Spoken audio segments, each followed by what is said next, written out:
चलो 116 स्टार्ट करते हैं। तो सबसे पहले इसका ऑब्जेक्टिव क्या है 116 का? Recognition, manage, measurement, presentation and disclosure of लीजेस। अब इसको क्या ध्यान रखना होता है हमें इसमें? लेसर और लेसी की प्रॉपर अकाउंटिंग हो ताकि स्टेक होल्डर्स को प्रॉपर इन्फॉर्मेशन हो।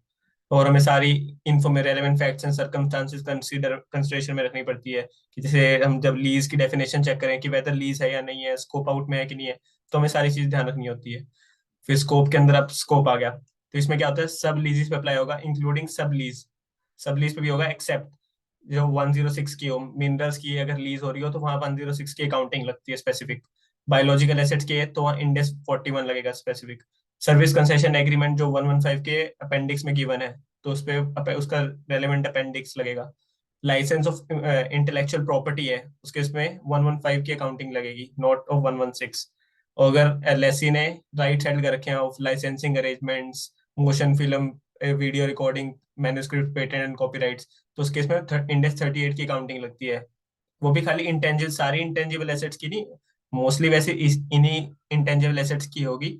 तो इस केस में इंडेक्स 38 लगेगा, नॉट इंडेक्स 116।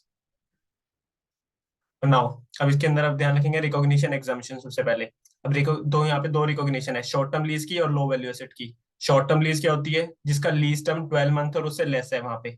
और उसके अंदर क्या है कि लेसी के पास वहाँ पे ऑप्शन टू परचेज नहीं है वहां पे, कि बाद में अगर जैसे 11 मंथ की हमने रख ली, लेकिन वहां पे ऑप्शन टू परचेज दे रखा है फ्यूचर के अंदर, तो वो शॉर्ट टर्म लीज नहीं होगी वहां पे। जैसे 10 10 ईयर्स तक है, लेकिन वहां पे रिन्यूअल ऑप्शन रख रखे हैं, 11 मंथ के बाद रिन्यूअल ऑप्शन है वहां पे। उस केस में तुम क्या रखोगे वहां पे? शॉर्ट टर्म लीज है या नहीं है? 11 month lease period and renewal option है वहां पे। तो लॉन्ग टर्म लीज ही है वो, शॉर्ट टर्म नहीं है। शॉर्ट टर्म नहीं मानी जाएगी वो। अगर वो खाली 11 मंथ्स की है और रिन्यूअल पीरियड है, लेकिन वो हर साल तो 11 मंथ्स की रहेगी ना। हम्म। 11 मंथ्स की तो रहेगी तो शॉर्ट टर्म होगी। हाँ। शॉर्ट टर्म होगी। हाँ, शॉर्ट टर्म। लीज टर्म, चलो अभी आके एक बार चलते हैं, लीज टर्म पे आ जाते हैं एक बार डायरेक्ट। Lease term. अब लीज टर्म क्या होता है? सबसे पहले हमें इसको कब देखना होता है? कमेंसमेंट डेट पे। ये क्या क्या होता है? Rent free period, non cancellable period, option, renewal period, that in case reasonability certain to extend है वहां पे, कि मींस लेसी रीजनेबली उसको करेगा एक्सटेंड वहां पे। या अगर टर्मिनेशन का ऑप्शन है तो वहां पे भी रीजनेबल सर्टेनिटी हमें चेक करनी होती है। तो उस केस में भी वहां पे जो ऑप्शन था ना, वहां पे आप ये भी चेक करेंगे वहां पे कि रीजनेबल सर्टेनिटी है कि नहीं है वहां पे, कि वो रिन्यूएबल अगर एक्सरसाइज करेगा वहां पे, तो उसका लीज टर्म 11 मंथ्स नहीं, उसका ज्यादा हो जाएगा वहां पे। वो 1 मंथ का नहीं है वहां पे, वो नया एग्रीमेंट बनेगा, वो अलग चीज होती है वहां पे। एक रिन्यूअल ऑप्शन हो गया वहां पे, रिन्यूअल ऑप्शन के केस में रीजनेबल सर्टेनिटी होगी तो lease term more than 11 months हो जाएगा वहां पे। 10 मंथ्स या 10 ईयर्स वहां पे ज्यादा हो जाएगा, तो उस केस में वो शॉर्ट टर्म की नहीं ले सकता वहां पे एग्जाम्पशन भी। तो वो नई लीज बनती है वहां पे हमेशा, वो पुरानी कंटिन्यू नहीं होती और उसमें तभी। और उसके पास ये भी ध्यान रखना होता है अच्छा। कि ऑप्शन टू परचेज ना हो वहां पे। और इस केस में low value asset. Low value asset क्या होती है? कि वहां पे क्या ध्यान रखना होता है कि जो लेसी वहां पे इसका जो यूज लेगा लो वैल्यू एसेट का, जैसे कंप्यूटर आइटम्स की उसके स्पेसिफिक पार्ट्स हो गए कोई छोटे मोटे, जो इमेटीरियल अमाउंट के लो वैल्यू एसेट के हैं, तो उसमें वो दूसरी एसेट के साथ मिला के ले सकता है। और underlying asset not highly dependent और इंटर विद, कि जो है इंडिपेंडेंट है वहां पे, वो इंडिपेंडेंट अगर वो उसका यूज कर सकता है वहां पे, तो सेपरेटली लीज बनेगी, लो वैल्यू नहीं बनेगी। इन लो वैल्यू यही होगी ना, वो किसी और की हेल्प के साथ बनेगी वहां पे, कि किसी के ऊपर हाँ, मतलब डिपेंडेंट नहीं वहाँ है वहां। सेपरेट लीज नहीं होगी ना वहाँ पर। राइट। अब एक चीज बताओ इसके केस में यहीं पे, तुम्हें इसकी अकाउंटिंग पता है? शॉर्ट टर्म लीज और लो वैल्यू के केस में हम कैसे अकाउंटिंग करते हैं? शॉर्ट टर्म लीज रिलीज अगर है, बाय लीज बेसिस क्या लिखा हुआ है? क्या चीज?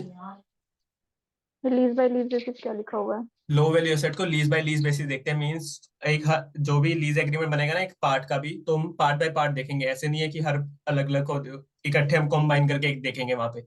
तो जो भी एक लीज जैसे एक स्मॉल पार्ट का हुआ है, तो उसके अंदर देखेंगे कि वो लो वैल्यू एसेट है कि नहीं है। जैसे एक एग्रीमेंट के अंदर हमने 5 6 आइटम रख दी, और तो हम उसके अंदर भी चेक करेंगे वहां पे एक पर्टिकुलर पार्ट है वो लो वैल्यू है कि नहीं है, क्योंकि वो दोनों कंडीशन सेटिस्फाई करना चाहिए लो वैल्यू के लिए, कि उसका बेनिफिट है वो टुगेदर किसी और के साथ लेंगे, और वो हाईली डिपेंडेंट नहीं है, किसी डिपेंडेंट है वहां पे, इंडिपेंडेंट नहीं है वहां पे।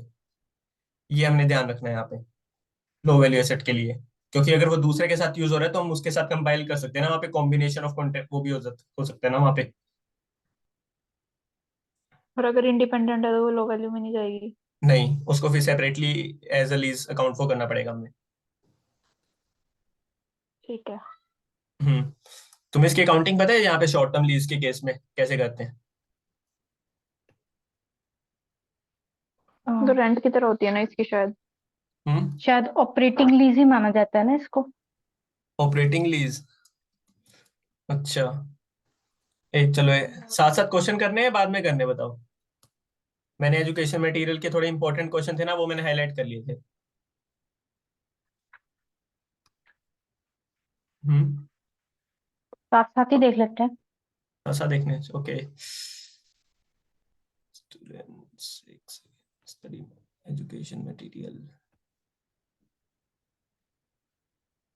resources accounting Indians।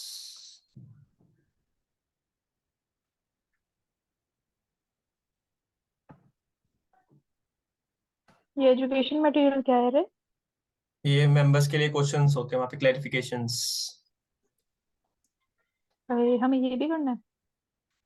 नहीं, मैंने वैसे कर लिए इसमें, मैंने ना इंपॉर्टेंट क्वेश्चन हाईलाइट कर लिए सारे। उसमें मैंने एक ये लिस्ट बना ली है पूरे, कि कौन से क्वेश्चन और कौन से पेज पे है, कितने और क्या क्या कंसेप्ट है। अगर कंसेप्ट भी अगर खाली देखने हैं तो डायरेक्ट जा सकते हैं वहाँ पे। तो इसमें लगभग 15 20 क्वेश्चन आए हैं आउट ऑफ 85 क्वेश्चन। और एक मैंने भी प्रैक्टिकल उसमें 5 5 10 प्रैक्टिकल क्वेश्चन थे, मैंने वो उसको भी नहीं किए थे वहाँ पे। और बाकी के क्वेश्चन? बाकी के क्वेश्चन इतने इंपॉर्टेंट मतलब वो नहीं थे, वो हो जाते, सोच सकते हैं नॉर्मल इजी, अगर कंसेप्ट पता है ना वो हो जाएंगे। क्योंकि ये क्वेश्चन ऐसे मैंने हाईलाइट कर रखे हैं, तुम अगर नॉर्मल देखोगे ना तुम शायद पहली बार में ना कर पाओ उसको। जैसे परपेचुअल लीज है वहां पे, उस परपेचुअल लीज के केस में कैसे करोगे? अगर मैंने लीज टर्म तुम्हें डिफाइन नहीं कर रखा वहां पे, कि तुम्हें मैंने ये दे दिया कि एसेट तुम मेरी ले लो एयरक्राफ्ट। अब तुम उसकी लीज टर्म तो, क्योंकि जो लीज लाइबिलिटी निकालते हैं वो लीज टर्म के बेसिस पे निकालते हैं। तो लीज टर्म तुम्हारे पास, अब मैंने ये नहीं देखा कि कितने पीरियड तक है, बस तुम एसेट यूज करो वहां पे और मेरे को मंथली पेमेंट चाहिए वहां पे बस। तो उस केस में हम लीज टर्म क्या लेंगे, कैसे लेंगे अकाउंट, वो कैसे करेंगे? तो वो एक क्वेश्चन था उस पे। Question number 5, page number 34।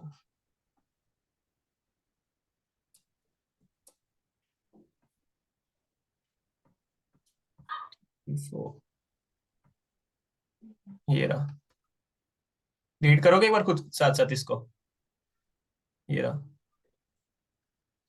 Short term लीजेस का यहाँ पे एक क्वेश्चन है, एग्जाम्पशन मिलेगी कि नहीं मिलेगी ये रहा, जैसे एंटिटी एक्स लीजेस मैन्युफैक्चर फोन हाँ रुक फोन। जा, कर रहे हैं। Okay okay okay.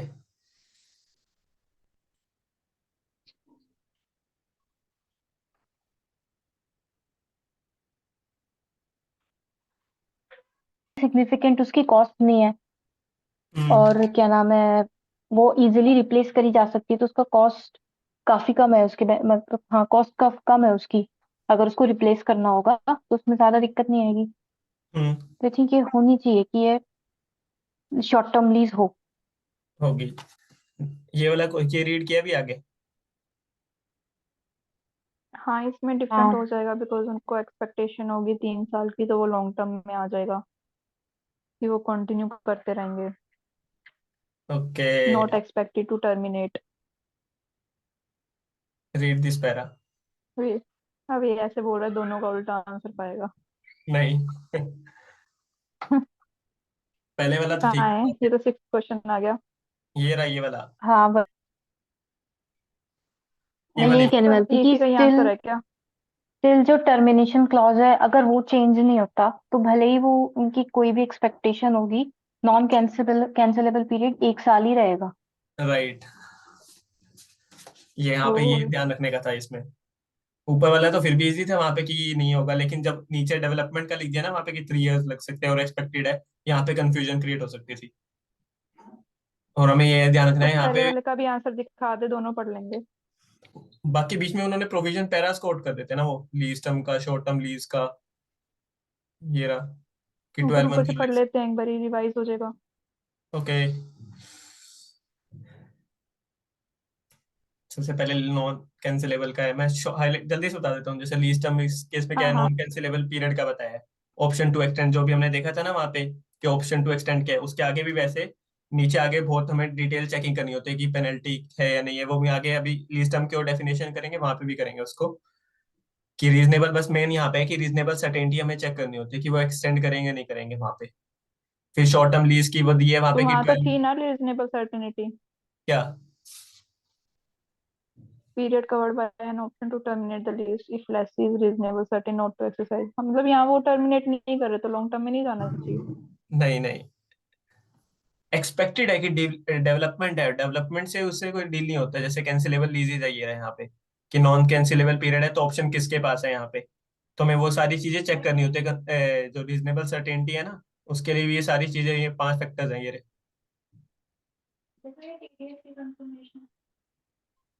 ये हमें चेक करनी होती है रीजनेबल सर्टेनिटी के लिए कि कॉन्ट्रेक्चुअल टर्म में कितनी है, सिग्निफिकेंट लीज और इंप्रूवमेंट्स की, यानी कि कॉस्ट रिलेटिंग टू टर्मिनेशन कितनी है, जैसे वहां पे कॉस्ट टर्मिनेशन भी नहीं थी इतनी, इंपॉर्टेंस ऑफ अंडरलाइंग एसेट कितना है उसका, क्योंकि वो चेंज कर सकता है वहां पे अगर नया मॉडल आ गया तो, और coordination of exercising the option associated with conditional है कि नहीं है वहां पे, तो ये सारी नहीं है यहाँ पे, तो रीजनेबल सर्टेनिटी नहीं है बल्कि इस क्वेश्चन के अंदर। हेलो। एक सेकंड में दूसरों से कर रही हूँ, रुक जा हम्म। थोड़ा। हम्म।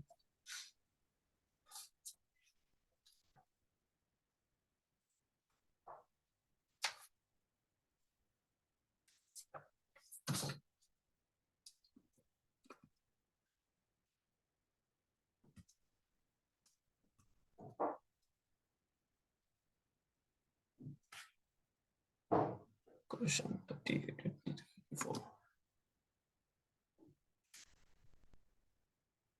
हेलो। कर। हेलो। अब स्नेहा का वो चेंज कर दिया है। बाकी तुमने सही गैस कर लिया हो। सेकंड में तुम्हारा आंसर क्या था, मैं पहले क्या था? ये शॉर्ट टर्म ही था मेरा आंसर। शॉर्ट टर्म ही था। ऐसे नहीं, ना सच यहाँ में शॉर्ट टर्म ही था। हाँ हाँ, एजुकेशन मटेरियल में ना ऐसे अच्छे क्वेश्चन बहुत दे रखे हैं, ऐसे जो 20-25 है ना, ये ऐसे ही है बहुत। क्योंकि स्टडी मैट में उतने ज्यादा कंसेप्चुअल क्वेश्चंस नहीं दे रखे। हाँ। बाकी उन्होंने वो तो अच्छे दे रखे हैं, प्रैक्टिकल क्वेश्चंस तो अच्छे दे रखे हैं, बट ये कंसेप्ट बिल्डिंग वाले नहीं दे रहे। राइट। अब जैसे ऐसा होता है इसमें कैंसिलेबल लीज में, अगर खाली लेसी के पास राइट है कैंसिल करने का, तो वो हम्म। हमारा टर्मिनेशन ऑप्शन में चला जाता है। मतलब। मतलब जैसे अगर खाली लेसी के पास राइट है हम्म। टर्मिनेट करने का, यस। ठीक है, तो वो यानी वो हमारा उस पे एक्सपेक्टेड होगा कि अब वो टर्मिनेट करेगा या नहीं करेगा। अगर वो राइट। टर्मिनेट नहीं करेगा तो हमारे उसमें लीस्ट टर्म में ऐड हो जाएगा, वरना हम उसको इंक्लूड ही नहीं करेंगे। राइट। लेकिन अगर अगर लेसर क्या कहते हैं, हाँ, लेसर के पास टर्मिनेशन का राइट है, तो वो फिर हम्म। हमारा नॉन कैंसिलेबल पीरियड में जुड़ा हुआ ही होगा, जुड़ जाएगा मतलब। यस, अगर दोनों के पास है हाँ, दोनों के पास। फिर। नहीं, अगर दोनों के पास है और अगर उसकी हम्म। पेनल्टी मान लो काफी हाई है, हाँ। तो फिर तो हम उसकी रीजनेबल सर्टेनिटी देखेंगे कि मतलब हम्म। क्या हिसाब से है कि मतलब वो टर्मिनेट करेंगे या नहीं करेंगे। और अगर ठीक है। उसमें मान लो कोई पेनल्टी नहीं है, कोई फर्क नहीं पड़ने वालों ने, वो कैंसिल भी कर देंगे आज या कल में, तो वो फिर हमारा नॉन कैंसिलेबल पीरियड में आएगा ही नहीं, वो not considered as a part of lease term. Yes right. ये यही कंसेप्ट है जो तुमने एक्सप्लेन किया रहा। कैंसिलेबल पीरियड के अंदर क्या होता है, अगर लेसर के पास राइट टू टर्मिनेट है तो हम उसको ऑलवेज इंक्लूड करेंगे अपनी लीज टर्म में अंदर। लेसी के पास है तो वहां पे हम रीजनेबल सर्टेनिटी चेक करेंगे यहाँ पे। और अगर दोनों के पास है वही विदाउट मोर देन इनसिग्निफिकेंट पेनल्टी, अगर वो नहीं है वहां पे कि मींस हाँ, वही। इनसिग्निफिकेंट पेनल्टी पे करेंगे वहां पे, तो उसको इंक्लूड कर देंगे वहां पे हम। अदरवाइज वहां पे फिर असेसमेंट रिक्वायर्ड होगी वहां पे कि कौन कैसे करेगा वहां पे, अगर कितना है वो एक्चुअल फिर वही फिर। Circumstances depend. और फिर वही अगर रीजनेबल सर्टेनिटी जब लेसी के पास है तो उस केस में हम क्या चेक करेंगे रीजनेबल सर्टेनिटी के लिए कि कॉन्ट्रेक्चुअल टर्म्स एंड कंडीशन कितनी है, कि अमाउंट ऑफ पेमेंट कितनी है, हाई या कम है, वेरिएबल पेमेंट्स है या टर्म्स कंडीशन ऑफ ऑप्शन अगर कुछ है वहां पे, अगर दे रखे हैं वहां पे, तो वो हम सिग्निफिकेंट लीज और इम्प्रूवमेंट्स कर रखी है यहाँ पे कि अगर कितनी, अगर लेसी ने उस जैसे लैंड लीज पे ली थी उसके अंदर सिग्निफिकेंट इंप्रूवमेंट्स कर दी है, तो वो टर्मिनेट वहां पे नहीं करेगा मोस्ट प्रोबेबली। तो रीजनेबल सर्टेनिटी यहाँ से आ सकती हाँ, है। कॉस्ट रिलेशन टू टर्मिनेशन, वही नेगोशिएशन, रिलोकेशन, अगर वो चेंज करेगा रिलोकेशन तो उसकी कॉस्ट कितनी आएगी वहां पे। अगर टर्मिनेशन कर रहा है तो वो रिलोकेशन करनी पड़ेगी तो उसकी कॉस्ट कितनी इंकर होगी वहां पे, तो वो चेक करनी पड़ेगी। इंपॉर्टेंस ऑफ एक बार अंडरलाइंग थोड़ा सा एसेट। रिपीट कर दो, यस। मेरा मिस हो गया था कहाँ से? 2-4 मिनट पहले का, पता नहीं। ये ये वाला सुना था कि नॉन कैंसिलेबल पीरियड के पास अगर राइट किसके पास है वाला कंसेप्ट। नहीं। चलो ये वाला नहीं। करते हैं। हाँ, तो इसमें नॉन कैंसिलेबल, अगर कैंसिलेबल पीरियड होता है ना उसके लिए हमें असेसमेंट करनी होती है कि कैंसिलेबल का ऑप्शन किसके पास है। अगर लेसर के पास राइट टू टर्मिनेट है तो वहां हम उसको लीज टर्म के अंदर ऑलवेज इंक्लूड करके रखेंगे। अगर लेसी के पास राइट टू टर्मिनेट है तो वहां पे हमें रीजनेबल सर्टेनिटी देखनी है कि अगर रीजनेबल सर्टेनिटी है तो इंक्लूड कर देंगे, नहीं है तो एक्सक्लूड कर देंगे। अगर हम फिर देखेंगे कि अगर दोनों के पास है वहां पे पहले, तो हम ये देखेंगे कि इनसिग्निफिकेंट पेनल्टी पे होगी या नहीं होगी। अगर इनसिग्निफिकेंट पेनल्टी पे होगी वहां पे तो उसको हम इंक्लूड कर देंगे, अदरवाइज हमें असेसमेंट रिक्वायर्ड होगी वहां पे कि कितनी इनसिग्निफिकेंट है, कौन करना चाहता है या नहीं करना चाहता। तो उसके अंदर फिर वापस एक आ गया कि रीजनेबल सर्टेनिटी, वापस एक ऑप्शन आ जाएगा लेसी के पॉइंट ऑफ व्यू से कि वो करेगा नहीं करेगा, क्योंकि लेसी जब अकाउंटिंग कर रहा होगा तो लेसर के पॉइंट ऑफ व्यू से वो इतना नहीं सोच पाएगा। अगर वहां पे फिर ये आ सकता है कि पेनल्टी की अमाउंट कितनी है, अगर वहां पे टर्मिनेट कर रहा है वहां पे तो कितनी अमाउंट है, वो करेगा या नहीं करेगा, वो थोड़ी सी असेसमेंट कर सकता है। बाकी वही फिर वही आ जाएगा कि रीजनेबल सर्टेनिटी वो चेक करेगा खुद कि मैं करूंगा नहीं करूंगा, क्योंकि ऑडिटर जाएगा तो वो कैसे असेसमेंट करेगा कि वो रीजनेबल सर्टेनिटी ही देखेगा कि लेसी कर रहा है या नहीं कर रहा। मैनेजमेंट एक बार कुछ भी कह रही हो तो वो रीजनेबल सर्टेनिटी भी चेक करेगा खुद भी, क्योंकि मैनेजमेंट हमेशा लीज टर्म कम करने के लिए कह सकती है ताकि मेरे को लीज लायबिलिटी कम शो करनी पड़े। तो उस केस में सर्कमस्टांसिस में कुछ भी हो सकता है। तो उसके लिए अब रीजनेबल सर्टेनिटी के लिए हमें असेसमेंट में क्या क्या देखना होगा। कॉन्ट्रेक्चुअल टर्म्स एंड कंडीशंस, उसके अंदर हम क्या देखेंगे कि अमाउंट ऑफ पेमेंट कितनी है, लीज की जो लाइबिलिटी हम पे करेंगे वहां पे कितनी अमाउंट पे कर रहे हैं। वेरिएबल पेमेंट्स कितनी है वहां पे, टर्म्स एंड कंडीशन अगर कोई अगर लीज के अंदर और कुछ रख रखी है हमें।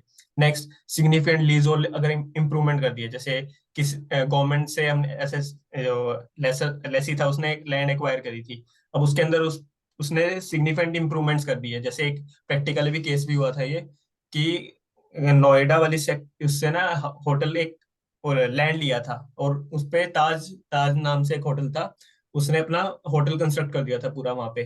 33 ईयर्स की लीज थी कुछ। उसके बाद जब 33 ईयर्स कंप्लीट हुए ना वहां पे, तो गवर्नमेंट ने अपनी सारी एक्वायर कर ली वापस से ली जो अथॉरिटी थी वहां पे, नोएडा अथॉरिटी थी। और वहां पे जो हाउस वाला था ना, ताज वाला हाउस होटल ने, इसने क्या कर रखा था वहां पे, बहुत 400 करोड़ के आसपास का होटल पूरा एस्टेब्लिश कर लिया था, बहुत अच्छी क्वालिटी का था वहां पे वो। तो वहां पे फिर वो केस चला था वहां पे बहुत लंबा, 10 साल के आसपास केस चला था वो। 2012 में लीज खत्म हुई थी और 18-19 के आसपास वो खत्म हुआ। फिर वहां पे ये कर रहा था कि फाइनली हुआ था कि वो ताज के जो ग्रुप था ना उन्होंने एक्वायर कर लिया था वहां पे, टाटा ने उसको एक्वायर कर लिया था अपने अंदर, क्योंकि वो चार्ज वो कह रहे थे हम सेल कर रहे हैं वहां पे हम, और लीज टाइम वहां पे खत्म हो गया था वहां पे। तो सर्टेनिटी भी देखनी पड़ेगी, वो सामने वाले ऐसा देख कर लिया वहां पे तो क्या होगा वहां पे, क्योंकि फिर वो 10 साल तक केस चला था वहां पे। और क्योंकि significant lease hold improvements already हो चुकी थी वहां पे, तो ये भी हमें फैक्टर चेक करना होता है। और इम्पोर्टेंस ऑफ अंडरलाइंग एसेट कितनी है, एसेट जो लेसी ने ले रखी है उसके लिए इंपॉर्टेंस कितनी है। जैसे अगर होटल वाला, अगर हम वही केस लें तो उसने, अगर किसी ने होटल बना लिया बहुत अच्छा सा, तो अगर उसके पास ऑप्शन भी है वहां पे एक्सरसाइज कर, कैंसिलेबल पीरियड मींस और आगे हम एक्सटेंड कर सकते हैं। एक्सटेंशन में भी सेम आ जाएगा, रीजनेबल सर्टेनिटी में तो वो यही चीज चेक करेगा, चाहे वो एक्सटेंशन कर रहा हो चाहे कैंसिलेशन का पीरियड हो, मींस टर्मिनेट कर रहा हो या एक्सटेंड कर रहा हो, दोनों के केस में। तो यहाँ पे कोई आ जाएगा इंपॉर्टेंस कितनी है अंडरलाइंग एसेट की, और जो कंडीशन है एक्सरसाइज ऑप्शंस अगर वहाँ पे कुछ है वहाँ पे, तो उसके साथ कंडीशनल कितने क्या क्या कंडीशंस है वहाँ पे। एक एक फैक्टर हो सकता है कि अगर वो टर्मिनेट कर रहा है या, तो वहाँ पे कितनी कॉस्ट इंकर करनी पड़ेगी। जैसे अगर रिलोकेशन कॉस्ट है वहाँ पे, कि जैसे एक टर्मिनेट करेगा लीज यहाँ से, तो उसको अपना रिलोकेशन भी देनी पड़ेगी, कॉस्ट कहीं और जाएगा वहाँ पे तो कॉस्ट इंकर होगी। तो वो कॉस्ट कितनी है, मेजर है या नहीं है, कितनी है, that we have to account check करनी पड़ेगी। असेसमेंट रिक्वायर्ड है, तो ये कंसेप्ट था यहाँ पे। Okay. हम्म। चलो ये हो गया। और इसके अंदर ये कंसेप्ट के अंदर फिर यही है वहाँ पे, एक ये चीज है, जैसे lessee is no longer enforceable when the lessee and lessor has each right to terminate without permission of no more than insignificant penalty, जो हमने लास्ट में देखा था कि दोनों के पास राइट है, अगर इनसिग्निफिकेंट पेनल्टी है तो उस केस में हम क्या कैसे किया था वहां पे कि उसको इंक्लूड कर देते हैं वैसे। नेक्स्ट तो वो फिर इंक्लूड नहीं होगा ना टर्म में? क्या चीज? लीज का पीरियड जब दोनों के पास राइट है तो शॉर्ट टर्म होगी ना।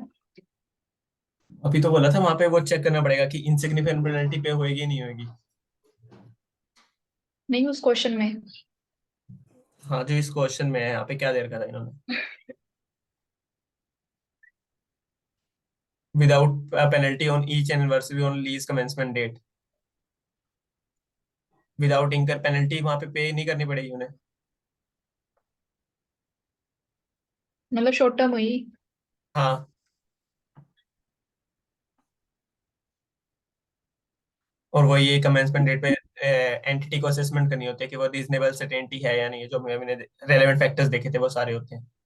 फिर वही आ गया, in the view of above although the contract in the given cases of 10 years, non cancellable period is 1 year, कि नॉन कैंसिलेबल पीरियड कितना है वहां पे, because both X and Y have termination rights without a penalty and cost to replace and install the machine facility is not significant. वहां पे जो cost incur करनी पड़ेगी तो वो सिग्निफिकेंट नहीं है, वो भी उसने वहां पे एक्सप्लेन किया यहाँ पे। तो फिर वही यार। कंफर्मेशन में टीडीएस जाएगा कि नहीं? ठीक है। And lease qualify for short term lease. चलो ये हो गया, और एक क्वेश्चन और था इसके अंदर, मेजरमेंट 83 एंड 84।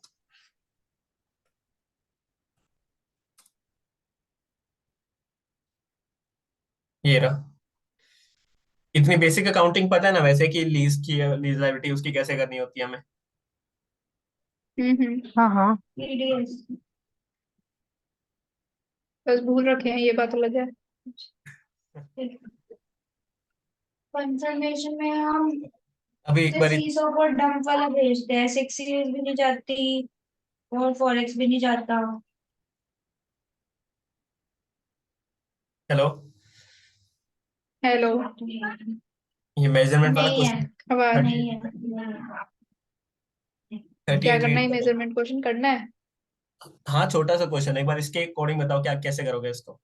नीचे भी और भी है इन्फॉर्मेशन, पहले एक बार रीड कर लो एक बार।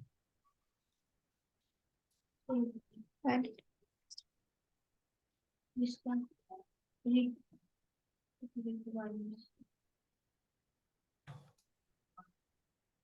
लो वैल्यू में यही होता है ना कि जितना जितना पेमेंट होता है उतना उतना करते हैं। बीएस का है ना ये। जितना जितना होता है उतना करते हैं, मतलब जैसे एक क्वेश्चन है उसके अकॉर्डिंग बता, मेरे को एक्सप्लेन करिए कैसे कह रही है, तुम एक्सप्लेन कर रही नहीं मैं पूछ रही हूँ, बता नहीं रही हूँ। है। एक बार सोच मतलब कैसे नॉर्मली करेंगे। अकाउंटिंग तो आप प्रेजेंट वैल्यू करते हैं ना, प्रेजेंट वैल्यू लेके यस। ईयर वन में भी रिकॉग्नाइज करते हैं अगर नॉर्मल होता तो। हम्म। बट अगर लो वैल्यू है तो उसमें कोई यस, प्रेजेंट वैल्यू का चक्कर नहीं करते, जितना जितना पे करते हैं उतना उतना रिकॉग्नाइज करते हैं, ऐसा होता है क्या। जितना जितना पे करते हैं उतना उतना, थोड़ा भी यहाँ पे गलत है। बाकी ये क्वेश्चन करके एक बार करो, फिर मैं बताता हूँ इसका। जो कह रही है वो नहीं है उसका सोल्यूशन, वैसे जितना पे करते हैं। तो अब ये जब लिखा ही लो वैल्यू है तो लो वैल्यू सिंपल तो होएगा ही नहीं, बता फिर अब। तो एक बार सोच तो सही क्या होनी चाहिए। मैं बता दूंगा, एक थोड़ी सी एक और नीचे इन्फॉर्मेशन है वहां पे, तो ये ईयर वन। 1000 1200, फिर वो सिंपल वाला जो पहले करते थे हम। क्या? 1000 + 1000 + 1200 + 1200 डिवाइड बाय 5। Correct, correct. बस नीचे यहाँ वही। पे यही है करेक्ट, वही सोल्यूशन होएगा। बट यहाँ पे एक नीचे एक और इन्फॉर्मेशन है कि एंटिटी वाई जो लेसर है वहां पे लीज इंसेंटिव भी दे रहा है 300 का। तो हम उसमें से लीज में से जो ऊपर अमाउंट है उसमें से 300 लेस कर देंगे, क्योंकि लीज का। टोटल में से 300। एक्सपेक्टेड इन्फ्लेशन तो सिमिलर आ जाएगा, लीज पेमेंट टोटल 4100 आ जाएगी। मैं वहीं से करूंगी। और तो इसमें फिर टोटल वही लीज, वाला होएगा जो आप इंटर में करते थे, यस, एनुअल ऐसा लीज एक्सपेंस। कुछ अकाउंट सा। हम्म। हम्म। बस यहाँ पे हमें ये ध्यान रखना है कि अब एनुअल लीज एक्सपेंस पेमेंट तो एक्सेस जाएगी, क्योंकि पेमेंट तो और फर्स्ट ईयर में कितनी करनी है। तो इसकी एंट्रीज क्या पास करोगे, तो मेरे को बता सकते हैं। लो मैंने तुम्हें सोल्यूशन बता एक्सपेंस और एक अकाउंट अलग से हम खोलते थे, वो दिया। डेबिट करते थे। Lease, lease expense expense 810। 810 to to bank तो पूरा हो जाएगा। टू बैंक कितना? इसमें डेबिट में आएगा ना लीज रिजर्व, टू बैंक तो 1000 ही आएगा। टू बैंक 1000 आ जाएगा। लीज फर्स्ट ईयर तो नील है, रिजर्व समथिंग। फर्स्ट नील है। हाँ तो to lease reserve something something, to lease reserve receivable मतलब कुछ नहीं, रिजर्व सा। हाँ, नहीं, रिजर्व क्रिएट करते थे, इक्विलाइजेशन रिजर्व।